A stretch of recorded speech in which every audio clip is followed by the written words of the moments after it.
आप जानते हैं कि अभी बोर्ड के एग्ज़ाम्स हुए थे, प्रैक्टिकल नहीं हुए।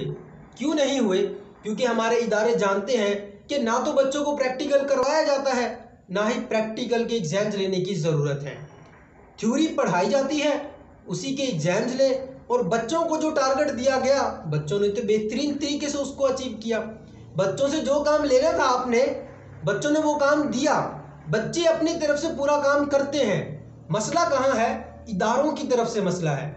इदारे प्रॉपर लैब नहीं देते, इदारे प्रैक्टिकल वर्क के लिए टीचर्स को ट्रेन नहीं करते, इदारे टीचर्स को फैसिलिटीज़ नहीं देते।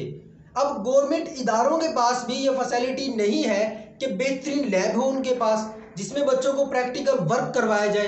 अब ऐसी फैसिलिटी पाकिस्तान में बहुत कम है। हत्ता कि यूनिवर्सिटी लेवल पर भी प्रैक्टिकल वर्क बहुत कम होता है और प्रैक्टिकल वर्क पर हमारे इदारे खर्च नहीं करते। आप उन पर तनकीद करें, आप अच्छे लगेंगे, लेकिन अगर आप बच्चों पर तनकीद करेंगे, बच्चों का तमस्खर उड़ाएंगे, तो बच्चे जो काम कर रहे हैं फिर ये भी करना छोड़ देंगे। आप बच्चों को कुछ ना कहें, इदारों को जो कहना है कहिए। थैंक यू, अल्लाह हाफिज़।